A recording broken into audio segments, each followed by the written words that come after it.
J'espère que vous allez bien, j'espère que vous vous portez bien.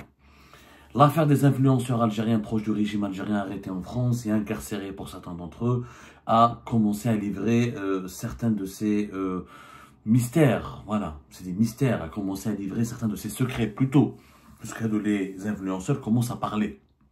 Certains d'entre eux ont été d'ores et déjà présentés devant un tribunal, 2 d'entre eux ont été incarcérés, 3 autres, le 3e il a été placé dans un centre de rétention administrative en attendant son expulsion, et 3 autres sont placés sous enquête. Et les premières révélations sur les témoignages, sur les aveux, sur les déclarations de ces influenceurs proches du régime algérien, on parle de proximité encore une fois politique, idéologique. Il n'y a pas eu, encore une fois je le rappelle, je suis très honnête et très professionnel, je l'ai déclaré dans les colonnes du quotidien Le Monde, qui m'a interviewé hier, j'étais très honnête, il n'y a pas de relation entre les services secrets algériens et ces influenceurs. Il n'y a pas de relation. Il y a une proximité pour le moment politique et idéologique. Ça veut dire que ces influenceurs ont adhéré à la rhétorique menaçante, à la rhétorique idéologique, à la rhétorique de la politique de la répression générale du régime algérien contre ses opposants. Il y a une proximité donc médiatique et idéologique. Ils ont reproduit sa propagande. Mais il y a aussi une proximité. Ce que nous avons soulevé comme doute, ce que nous avons comme information, c'est qu'il y a eu une proximité ou des liens entre ces influenceurs proches du régime algérien avec des privés, avec des personnes privées qui sont des seconds couteaux, c'est-à-dire des intermédiaires qui sont venus manipuler ou entraîner ces TikTokers ou ces influenceurs dans une vaste opération de déstabilisation de l'opposition algérienne en France et de la France elle-même, puisque quand on appelle au crime, quand on appelle à la violence, quand on appelle à commettre des agressions, quand on veut remonter la communauté algérienne contre certains Algériens en France, quand on se met la division et le chaos au sein de la grande communauté algérienne, qui est la première communauté étrangère de migrants étrangers en France, ça touche à l'ordre public, ça touche à la sécurité de la France. C'est pour ça que les autorités françaises ont réagi avec beaucoup de fermeté face à l'émergence de cette campagne de terreur qui s'est généralisée sur les réseaux sociaux en Algérie et en France depuis la fin de l'année 2024, depuis fin décembre 2024, et qui a abouti à des appels au meurtre, à des apologies du terrorisme, à des appels au viol, et c'est extrêmement grave. C'est pour ça que les autorités françaises ont commencé à réagir. Et ces influenceurs sont toujours sous enquête. Il n'y a pas eu de procès. Le premier procès, c'est celui de Zazo Youssef. C'est lui qui a été le premier arrêté. Il est âgé de 25 ans. Il sera jugé le 24 février 2025. Il a été déjà incarcéré. Et ce qu'on nous apprend, c'est qu'il a été, il a été mis à l'isolement dans une prison qui est située à Lorient, en Bretagne, alors que lui est originaire de Brest. Il a été envoyé dans une prison qui est à Lorient et qui a été placé en détention provisoire. Et durant cette détention provisoire, il a été mis à l'isolement pour le couper des autres détenus. Pourquoi? Parce que les autorités françaises ont identifié en lui un potentiel très dangereux de criminel et qu'il a des idées terroristes. Il faut dire la vérité. Il a assuré durant son enquête, il a clairement dit que il n'a pas nié qu'il a été l'auteur de ces vidéos, de ces appels au meurtre. Il a confirmé qu'il a appelé à tuer, qu'il a lancé des appels pour contre les opposants algériens. Il a dit que son message, il a expliqué clairement lors de ses auditions avec la police française, que son message était destiné à la communauté algérienne et qu'il visait les opposants algériens en place en Algérie. Selon lui, il ne voulait pas menacer la France, il ne voulait pas allumer le feu de la haine ou de la division en France, il ne voulait pas toucher à la sécurité de la France, c'est qu'il visait uniquement la communauté algérienne et les opposants algériens. Lui, il ne pensait pas qu'il allait intéresser les Français, il n'a pas pensé, naïf qu'il est, idiot qu'il est. Donc ça vous montre le niveau intellectuel extrêmement bas de ces influenceurs proches du régime algérien. Il n'a pas pensé ou il ne s'attendait pas à ce que les autorités françaises procèdent à son arrestation, à son signalement, ou le placent en détention, ou l'arrêtent, ou l'interpellent, parce qu'il est considéré comme une menace aussi contre la France. Lui, il pensait à Zazo Youssef qu'en France, on peut attaquer un citoyen, si tu peux attaquer un étranger, un Algérien, tu peux l'agresser, tu peux le tuer, tu peux le violer, et la France ne te dira rien, ne fera rien contre toi.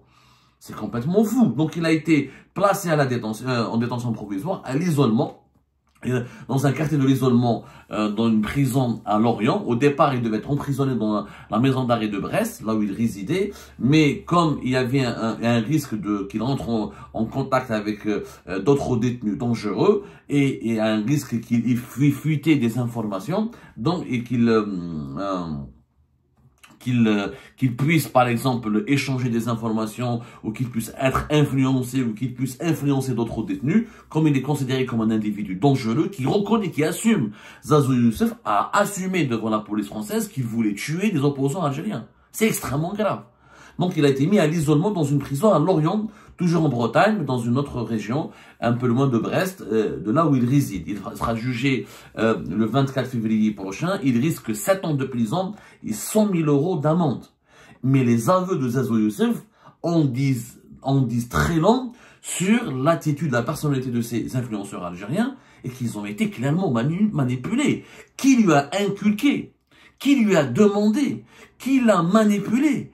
Qui l'a convaincu de s'engager dans cette lutte meurtrière et haineuse et violente contre les opposants algériens? Comment un jeune de 25 ans qui était dans une situation irrégulière, qui a eu un enfant, parce que on a expliqué son histoire, il a déjà été reconnu coupable de vol en janvier 2023, il a été arrêté aussi, il a été condamné à 1 année de prison en décembre 2023 parce qu'il a participé aux émeutes lors de la mort de jeune Naël, le français Naël, un Nanterre d'origine algérienne. Il avait participé à la destruction et à la dégradation d'un établissement, d'un centre sportif à Brest. Il avait un titre de séjour en tant que parent d'un enfant français. Il a eu un enfant français avec une femme de nationalité française, certainement une franco-algérienne ou une algérienne qui a une nationalité française, et il faisait l'objet d'une obligation de quitter le territoire français. Et il risquait d'être incarcéré déjà pour sa première peine qu'il avait écopée en décembre 2023 pour dégradation commise contre un centre sportif basé à Brest. Donc c'est quelqu'un qui est instable, qui est violent, qui est délinquant, mais qui a déjà une vie en France, qui est impliqué dans la vie en France et qui n'a pas de connexion réelle et profonde avec l'Algérie. Il est en France, il a fait un enfant en France, Aïch en France. Comment il a pu, ce Zazo Youssef, entrer dans ce combat politique, idéologique contre l'opposition algérienne? L'enquête française, elle devra déterminer et trouver des réponses à ces questions. D'ailleurs, il y a eu des saisies, il y a eu une perquisition chez lui, là où il habitait. On nous apprend aussi, des sources françaises nous apprennent que des vidéos de Zazo Youssef qui dataient d'octobre 2024 ont été versées également dans la procédure. Et lors du procès du 24 février prochain, les juges certainement ne manqueront pas de le questionner sur ses contacts avec l'Algérie, sur le sens, sur la signification de ses appels au meurtre et de ses tentatives d'agresser et de tuer des opposants algériens en France. Et c'est pendant ce procès-là qu'on va avoir des réponses. Qui a manipulé Zazo Youssef? C'est légitime. D'abord, la justice française va se poser la question. Est-ce que c'est un individu dérangé qui a agi en totale autonomie? Comme il est dérangé, mais pourquoi il n'a pas continué à faire de la délinquance en France? Pourquoi il n'a pas fait du trafic de drogue? Pourquoi il n'est pas resté à s'occuper de sa vie en France? Comment un délinquant qui a fait un enfant en France, qui a commencé à s'installer en France, se retrouve happé par la situation politique de l'Algérie et intéressé et engagé dans la propagande du régime algérien contre les opposants algériens? C'est pour ça que nous doutons, c'est pour ça que j'ai dit, je l'affirme, il y a des intermédiaires privés qui ont contacté ces influenceurs pour les influencer, pour les manipuler, pour les embrigader et comme ils ont une crise existentielle, comme c'est des personnalités fragiles, ils ont été très sensibles à ces manipulations, on leur a donné un sens à leur vie. Combattez pour votre pays, combattez les ennemis du régime algérien et vous aurez la reconnaissance de votre pays. Et c'est comme ça que ces gens-là ont été manipulés. Il y a clairement une manipulation derrière. Et le fait que les autorités françaises ont décidé de mettre à l'isolement Zazo Youssef pour l'empêcher de contacter les autres détenus, c'est qu'ils ont pris conscience du caractère, de la dimension psychologique fragile de Zazo Youssef et de son caractère très violent et très dangereux, et ils ont aussi des informations sensibles qu'il détient et qu'il pourrait communiquer à d'autres détenus ou qu'il pourrait échanger avec d'autres détenus. Donc il y a une enquête très sérieuse là-dessus. Le deuxième autre fait troublant, c'est comme les aveux troublants de ces influenceurs proches du régime algérien, l'autre influenceur, Ahmed Tintin, Alors lui, il s'est comporté le 6 janvier dernier, il y a 2 jours, il a comparu à l'appel comme il a été libéré le 5 janvier de sa garde à vue sous contrôle judiciaire, comparution immédiate devant le tribunal de Grenoble, pas très loin de Lyon, dans le 113 de la France, le 6 janvier, et lors de son procès, il est venu avec un bébé. Parce qu'il a été inculpé de provocation directe à un acte de terrorisme. Voilà, il sera jugé le 5 mars 2025. Lors de ce procès, il a demandé un délai pour sa défense parce qu'il n'était pas préparé pour se défendre. Il s'est dit qu'il était complètement dépassé par le fait qu'il a été médiatisé, qu'il se retrouve accusé par les médias d'être un terroriste au service du régime algérien. Donc il a demandé un délai. La justice française a décidé de le placer en détention. Je rappelle qu'Ahmed Tintin a été interpellé le 3 janvier 2025, alors que Zazo Youssef, il a été interpellé le 2 janvier 2025. Donc, les deux sont poursuivis, je rappelle encore une fois, pour apologie de terrorisme, ou pour appel à des actions terroristes, ou pour le cas... pour des appels à commettre des attentats en France. Ahmed Tintin sera jugé le 5 mars, alors que Zazo Youssef sera jugé le 24 février 2024. Ahmed Tintin sera jugé pour provocation directe à un acte de terrorisme. Ahmed Tintin, pour son procès, pour apitoyer les juges, il est venu avec un bébé de 15 jours dans les bras. Il a voulu, j'aime son bébé de 15 jours, il a voulu apitoyer les juges, il a voulu attirer provoquer, bénéficier de leur humanisme en se présentant comme un bon père de famille. Il a dit que ses propos étaient mal interprétés. Il a dit que sa femme, sa compagne, la mère de son bébé, elle est chrétienne. Il dit qu'il travaille en France, qu'il travaille dans le BTP, qu'il a travaillé dans un fast-food et dans un marché. Il a essayé de convaincre les juges, Belé, c'est un citoyen exemplaire. Mais là, dans ce cas-là, comment se fait-il que ce gars, Ahmed Tintin, père d'un bébé de 15 jours, qui a fait un enfant avec une Française chrétienne, donc une Française de souche, qui n'est pas d'origine algérienne, et qui travaille, qui a multiplié les petits boulots en France, donc il voulait s'installer en France. D'ailleurs, qu'est-ce qu'il a dit dans son témoignage? Il a dit que j'aime la France et qu'il n'a pas envie de revenir en Algérie. Subhanallah, tu aimes la France, tu veux pas retourner en Algérie. Donc pourquoi tu t'es engagé? Voilà ce qu'il a dit exactement. Je ne suis pas un terroriste, ma femme et mon fils sont français, j'aime la France et je ne veux pas retourner en Algérie. Il a déclaré ça au juge. Puisque tu veux pas retourner en Algérie, parce que tu as fait un enfant en France, parce que ta femme elle est française, pourquoi tu t'es foutu dans ce pétrin où tu appelles à tuer les opposants algériens et tu défends le régime algérien? Ça veut dire qu'il avait un intérêt. C'est pas un fou. Un fou. On l'aurait... D'ailleurs, ces avocats ont demandé une expertise. Ils essaient de nous faire croire que c'est un dérangé psychologiquement, qu'il est instable psychologiquement. Quelqu'un qui est psychologiquement instable ne fait pas d'enfants, ne fonde pas une famille, ne multiplie pas les petits boulots. C'est qu'il est bien installé en France. Il est conscient, il a des propos très lucides, il veut pas revenir en Algérie, il est sous OQTF lui aussi, il dit que je veux rester en France, j'aime la France, je veux rester en Algérie. Donc il aime la France. Donc pourquoi il a menacé les opposants algériens? Pourquoi il s'est engagé à combattre les opposants algériens? Les Harki 2.0, comme le disait Mehdi Ghzar, le directeur de campagne de Abdelmajid Tebboune, lors d'un live TikTok avec d'autres influenceurs algériens. Pourquoi? Parce qu'il a été donc manipulé. Peut-être qu'on lui a proposé de l'argent.